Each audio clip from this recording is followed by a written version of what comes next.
अस्सलाम वालेकुम नाज़रीन, मैं हूं मोहम्मद अदनान और आप देख रहे हैं मेरा YouTube channel MA English academy. तो व्यूअर्स, आज की मेरी इस वीडियो के दो सेक्शंस हैं।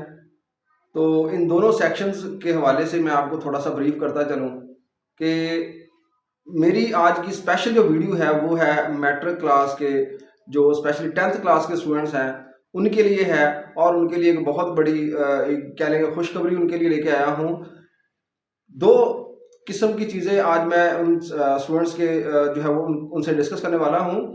पहली चीज़ तो ये है कि आज हमने जो है वो यहाँ पे डिस्कस करना है कि आपने पेपर इंग्लिश का पेपर जो है वो मैट्रिक क्लास 10th क्लास का अटेम्प्ट कैसे करना है, नंबर 1। नंबर 2, इस पेपर में कौन कौन से क्वेश्चन आएंगे, कौन से ऐसे आएंगे, कौन से पैराग्राफ्स आएंगे, ये सारी चीज़ें जो है वो आज हम यहाँ पे इस वीडियो में डिस्कस करने वाले हैं। इंतहाई इम्पोर्टेंट गेस्ट पेपर जो है वो आज मैं देने वाला हूँ। आज वो मैट्रिक के 10th क्लास के स्टूडेंट्स जिनको पेपर को अटेम्प्ट करने में बहुत सारे इश्यूज आ रहे हैं, वो मसाइल, वो इश्यूज आज हम यहाँ पे क्लियर करने वाले हैं। तो व्यूअर्स, पेपर को अटेम्प्ट करने के लिए स्टूडेंट्स ने कौन कौन सी चीज़ें इस्तेमाल करनी हैं, कौन से मार्कर यूज़ करने हैं, कौन सी पेंसिल्स यूज़ करनी हैं और कौन सी नहीं यूज़ करनी, कौन सी चीज़ें जो है वो अपने पेपर में इस्तेमाल करके अपने पेपर को ज़्यादा अट्रैक्टिव और ज़्यादा उसको बेहतर तरीके से प्रेजेंट करना है। तो ये चीज़ें भी हम यहाँ पे डिस्कस करेंगे। तो सेकेंडली, ऐसे तमाम स्टूडेंट्स जिनको पेपर अटेम्प्ट करने के हवाले से बहुत सारे इश्यूज आ रहे हैं, तो वो इश्यूज भी आज हम यहाँ पे डिस्कस करेंगे। तो सेकेंडली जो है वो आज हम यहाँ पे डिस्कस जो करेंगे वो पेपर का मेन गेस पेपर है। मतलब पेपर को हमने बहुत ज़्यादा अट्रैक्टिव कैसे बनाना है, पेपर को रिप्रेजेंट कैसे करना है। इसके अलावा पेपर में बहुत सारे जो क्वेश्चंस आने वाले हैं वो, इसके अलावा पेपर में जो क्वेश्चंस आने वाले हैं, इम्पोर्टेंट ऐसे इम्पोर्टेंट क्वेश्चन कौन कौन से होंगे, ये सारी चीज़ें भी आज हम अपनी वीडियो में डिस्कस करने वाले हैं। तो चलिए व्यूज़, मैं आपको अपने वीडियो की दूसरे सेक्शन की तरफ लेके जा रहा हूं, जहां पे हमने अपने पेपर के हवाले से और अपने पेपर को अटेम्प्ट करने के हवाले से और पेपर में जो इम्पोर्टेंट गेस्ट पेपर जो गेस्ट देना है मैंने, वो भी जो है वो हम आज इस वीडियो के लास्ट में मैं आपको बताऊंगा। तो चलिए अब मेरी वीडियो को कंप्लीट वॉच करते रहिए।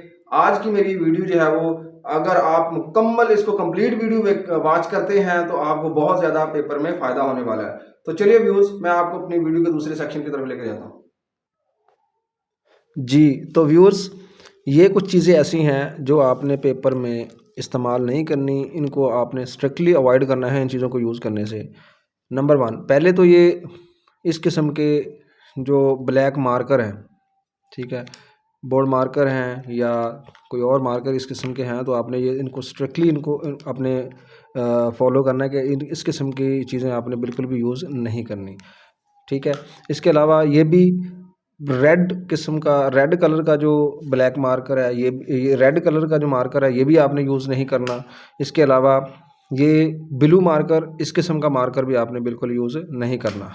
और सेकंडली, तो यहाँ पे ये कुछ मार्कर हैं, ये हैं परमानेंट मार्कर, इनको भी आपने अवॉइड करना है, यूज़ नहीं करने पेपर में, ठीक है। उसके बाद ये मार्कर्स हैं, कुछ पॉइंटर्स हैं, स्पेशली जो colour marker, colour pointer, colour pencil आपने स्ट्रिक्टली अवॉइड करना है इन चीज़ों को यूज़ करने से, ठीक है। ग्रीन कलर का ये भी यूज़ नहीं करना। उसके बाद ब्लैक पॉइंटर है, इनको भी आपने अवॉइड करना है ब्लैक पॉइंटर से यूज़ करने से, ठीक है। एक और अहम बात, ये दो चीज़ें ऐसी हैं जो आपने पेपर में इस्तेमाल करना, इनको यूँ समझ लें कि मैं हराम तो नहीं कहूँगा, लेकिन ये समझ लें कि मकरूह है। इनको यूज़ करना आपने बिल्कुल स्ट्रिक्टली अवॉइड करना है कि ये चीज़ें तो आपने बिल्कुल पेपर में बल्कि लेके ही नहीं जानी। ये चीज़ें तो आपने पेपर में 100% श्योर करें कि ये पेपर में आपने इस्तेमाल नहीं करनी। नंबर 1 ये वाइटनर है, ठीक है, वाइटनर इस्तेमाल नहीं करना। और इसके अलावा ये इंक रिमूवर है, ये भी आपने स्ट्रिक्टली अपने माइंड में बिठा लें, स्ट्रिक्टली इनको आपने फॉलो करना है कि इसको यूज़ नहीं करना पेपर में भी, ठीक है।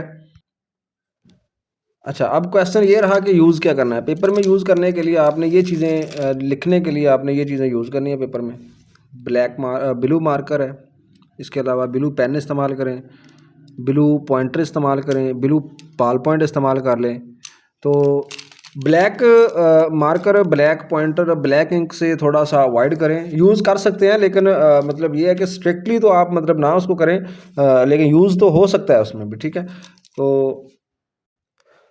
तो व्यूअर्स अब हम चलते हैं अपने पेपर अटेम्प्टेशन की तरफ। पेपर को हमने अटैम्प्ट कैसे करना है, इस पैटर्न को फॉलो करते हुए हमने पेपर को अटैम्प्ट करना है, ये अभी मैं आप व्यूअर्स को अभी गाइड करूँगा, ठीक है जी। तो व्यूअर्स ये शीट आपके बिल्कुल सामने है। इस शीट पे को फॉलो करते हुए आपने सबसे पहले आपके पास जो पेपर आएगा, पेपर में आंसर शीट होगी। आंसर शीट में सबसे पहले आपने इस तरह ये हाशिए लगा लेने हैं। ये देखें, ये हाशिए खूबसूरत से और मार्कर्स के साथ या ब्लू इंक के साथ आपने इसको हाशिए लाइन लगा लेने हैं। इस मार्जिन लाइन बोलते हैं, इसको आपने अच्छे तरीके से लगा लेना है सबसे पहले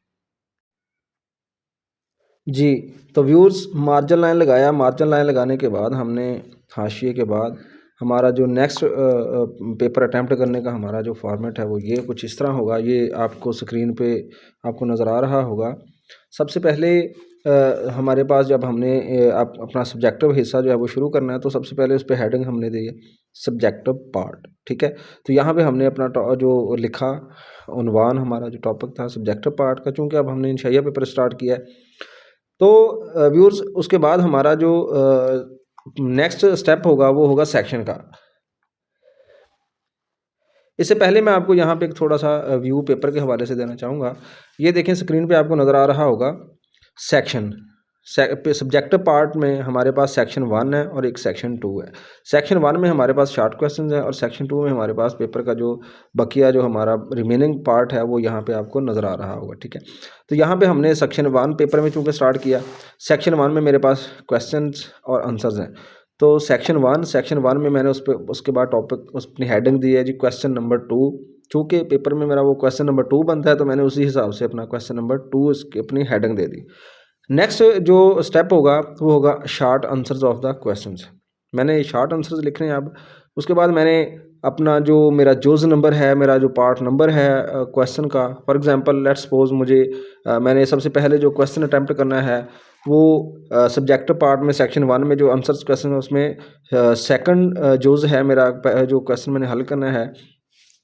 क्वेश्चन कुछ ये है कि why is it necessary to keep away so from the wound. तो यहाँ पे मेरे पास जो क्वेश्चन है वो लिख दिया मैंने। उसके बाद मैंने आंसर स्टार्ट किया। प्रॉपर आंसर करने के बाद अब आपने उसके बाद नेक्स्ट जो क्वेश्चन है वो आपने स्टार्ट करना है। तो यहाँ पे बहुत सारे स्टूडेंट्स क्वेश्चन पूछते हैं कि सर हमने जो आंसर करना है, आंसर के साथ हमने क्वेश्चंस भी लिखने हैं या सिर्फ हमने आंसर ही लिखने हैं। नहीं बेटा, बात दरअसल ये है कि अगर आप आंसर लिखेंगे, आंसर के साथ अगर आप क्वेश्चन भी लिखते हैं तो पेपर में बहुत ज़्यादा जो है वो पेपर अट्रैक्टिव लगता है। और एक सेकेंडली इतना ज़्यादा टाइम तो नहीं लगता क्वेश्चन लिखने में, लेकिन पेपर में जान आ जाती है। पेपर में क्वेश्चन लिखने से पेपर में यूँ समझ लें कि जो एक अट्रैक्ट जो लुक बनती है पेपर की वो क्वेश्चन से ही बन जाती है, ठीक है जी व्यूअर्स। उसके बाद मेरा जो क्वेश्चन मैंने नेक्स्ट क्वेश्चन लिखना है वो है क्वेश्चन नंबर 4। क्वेश्चन नंबर 4 में है, मैंने हेडिंग दी। हेडिंग लिखने के बाद मेरी समरी है, मैंने समरी लिखनी है। समरी कौन सी थी? द रेन है। समरी हेडिंग दी है। हेडिंग लिखने के बाद मैंने स्टार्ट जो समरी का किया वो यहाँ से किया, this poem is written by W.H. Davies. जिस पोइट ने लिखी है वहाँ से वो स्टार्ट कर दी। तो बेटा यहाँ पे जो एक पेपर अटैम्प्ट करने के लिए जो बहुत सारे स्टूडेंट्स यहाँ पे मिस्टेक करते हैं वो ज़रा ये भी सुन लें, ज़रा तवज्जो करें। वो ये कि बहुत सारे स्टूडेंट्स ऐसा करते हैं कि जब पेपर में पेपर अटैम्प्ट करते वक्त अगर कोई मिस्टेक हो जाए, कोई लफ्ज़ रॉन्ग लिखा जाए, तो बजाय हमने यूं उस पर करने के, हमने करना क्या है, जस्ट उसके ऊपर लाइन लगा देनी है ताकि समझने वाले को पता चल जाए कि स्टूडेंट ने ये क्वेश्चन, ये लफ्ज़ जो वर्ड लिखा है ये रॉन्ग था। तो बजाय आपने ये यूं नहीं करना, बस सिर्फ हल्की सी उसके ऊपर एक लाइन लगा देनी है, ठीक है। कुछ स्टूडेंट्स लफ्ज़ अगर वर्ड को गलत लिखा गया तो उसके इर्द गिर्द ब्रैकेट लगा देते हैं। उसके राउंड ब्रैकेट भी नहीं लगानी है आपने, जस्ट उसके ऊपर हल्की सी लाइन लगानी है, क्रॉस लगा देना है, ठीक है। बहुत सारे स्टूडेंट्स का ये क्वेश्चन होता है कि समरी होनी कितनी चाहिए, कितने वर्ड्स, कितनी लेंथ की होनी चाहिए। तो समरी कम अज़ कम मिनिमम और मैक्सिमम एक पेज शीट की एक साइड, ये साइड हो गई, और उसके बाद ये दूसरी साइड पेज की, ये एक पेज कंप्लीट जो है वो समरी का हो जाना चाहिए, मिनिमम एंड मैक्सिमम। उसके बाद नेक्स्ट हमारा क्वेश्चन आता है क्वेश्चन नंबर 5। क्वेश्चन नंबर 5 में मेरे पास है ऐसे लिखना है। फॉर एग्जांपल मेरे पास ऐसे आया माय हॉबी मैंने स्टार्ट किया, माय हॉबी जो है वो हमने स्टार्ट किया। उसके अंदर ऐसे लिखने के अंदर सबसे पहले जो मेन रूल ये याद रखेंगे, इसके अंदर एक तो अगर आउटलाइन नहीं लिखनी तो ना लिखें, लेकिन इसके अंदर इसकी कोटेशंस जो है वो ज़रूर ऐड करें। दो या मिनिमम दो आप कोटेशंस लाजमी ऐड कर दें, इससे भी ऐसे की जो है वो जान बन जाती है। अच्छा, ऐसे लिखना कितना है? पेपर में रिक्वायरमेंट होती है 150 टू 200 वर्ड्स, तो हमने 150 से 200 वर्ड्स तक ऐसे जो है वो कंप्लीट करना है। ये बनता कितना है? एक पेज ये कंप्लीट हो गया, और उसके बाद जो दूसरा पेज है ये यहाँ के ये एक साइड ये वाली, तो ये 1.5 पेज राउंड अबाउट ये बनता है आपका ऐसे का। तो जो एवरेज स्टूडेंट्स हैं वो ये 1.5 पेज, और जो आउटस्टैंडिंग बच्चे हैं वो कम अज़ कम ये एक शीट लाजमी ऐसे की लगा दें जी। तो उसके बाद नेक्स्ट क्वेश्चन है question number 7, pair of words का। पेयर ऑफ वर्ड्स हमने लिखने हैं, तो यूँ इस फॉर्मेट के मुताबिक इस तरीके से हमने इस पेयर ऑफ वर्ड का जो क्वेश्चन है इसको अटैम्प्ट करना है। सबसे पहले पेयर ऑफ वर्ड लिखना है। प्रे है फॉर एग्जांपल, तो प्रे का मतलब शिकार होता है, प्रे का मतलब दुआ होता है, या नमाज पढ़ना होता है। तो इसके हमने जो आगे सेंटेंस है वो बना देने हैं। He went behind the pray my mother prayed me, ठीक है। तो ये इस तरीके से आपने क्वेश्चन इसको अटैम्प्ट करना है पेयर ऑफ वर्ड्स वाले, ठीक है। मीनिंग का बहुत सारे स्टूडेंट्स पूछते हैं, मीनिंग अगर बेहतर तो यही है कि अगर उसके मीनिंग जो है वो लिख दें, लेकिन अगर फॉर एग्जांपल मीनिंग नहीं आते तो ना लिखें तो कोई इशू नहीं है, लेकिन मीनिंग अगर आएगा हमें वर्ड का तो फिर ही हम उस को अटैम्प्ट कर सकते हैं, अदरवाइज मीनिंग के बगैर हम क्वेश्चन को अटैम्प्ट नहीं कर सकते